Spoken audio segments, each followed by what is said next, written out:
વડોદરા શહેરના તરસાલી વિસ્તારમાં ટ્રેક્ટર અને એક્ટિવા વચ્ચે થયેલ અકસ્માતને લઈને પરિવારે સચોટ તપાસ અને ન્યાયની માંગ કરી છે.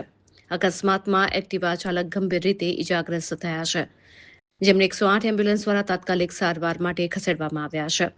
મળતી માહિતી અનુસાર એક્ટિવા ચાલકનું નામ મહેન્દ્ર પ્રકાશરાવ ખાનવેલકર હોવાનું જાણવા મળ્યું છે. તે વાઘોડિયા રોડ પૂનમ કોમ્પ્લેક્સ પાછળ આવેલ અંબાલાલ પાર્ક સોસાયટીના રહેવાસી હોવાનું જાણવા મળ્યું છે. ત્યારે આ સમગ્ર અકસ્માતની ઘટના સીસીટીવી કેમેરામાં કેદ થઈ છે. ઘટનામાં ઇજાગ્રસ્ત યુવકના પરિવારના આક્ષેપો છે કે ટ્રેક્ટર ચાલક જે છે તે કોર્પોરેશનનો કર્મચારી ન હતો, તેની પાસે લાયસન્સ પણ ન હતું, તે છતાં તે કોર્પોરેશનની ગાડી લઈને રોડ ક્રોસ કરી રહ્યો હતો. અકસ્માત કરનાર ટ્રેક્ટર ચાલકની સચોટ તપાસ કરવામાં આવે અને તેના પર કડકમાં કડક કાર્યવાહી કરવામાં આવે તેવી પરિવારની માંગ છે. હાલ યુવક જીવન મરણ વચ્ચે ઝોલા ખાઈ રહ્યો છે.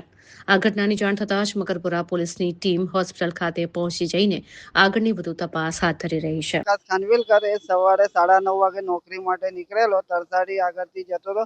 તેમાં સામે વીએમસી નો ટ્રેક્ટર આવતો હતો, તો એ ત્યાંથી પસાર થતો હતો. તો વીએમસી વાળા એના પિતા જોબ પર નતા, તે છોકરો ગાડી ટેમ્પો લઈને નીકળી ગયેલો. તેની જોડે લાયસન્સ બી નથી. માહિતી ક્યાંથી મળી? એ અમારે સીસીટીવી પૂરે કેમેરા પરથી ખબર પડી.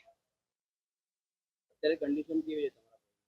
હમણાં ડોક્ટરે કીધું હમણાં કઈ સિરિયસ છે, હજુ કઈ કહેવાય નહીં કે હમણાં. અમારે ખાલી ન્યાય જોઈએ છે. જે ટ્રેક્ટર ચલાવતો હતો એની જોડે લાયસન્સ છે નહીં, એની કડક કાર્યવાહી થવી જોઈએ. મારું નામ દેવેન્દ્ર પ્રકાશ ખાનવેલકર ગુજર છે અને મને સવારે જાણ થઈ. અમારા મામાના દીકરા છે મેહુલ પ્રકાશભાઈ ખાનવેલકર, જેમનું એક્સિડન્ટ થયું હતું સવારે નોકરી જતા. એટલે હું તરત જે પણ સાધન મળ્યું અમે અહીંયા હાજર થયા અને ડૉક્ટરના કહેવા પ્રમાણે અત્યારે કન્ડિશન બહુ જ ક્રિટિકલ છે એમની.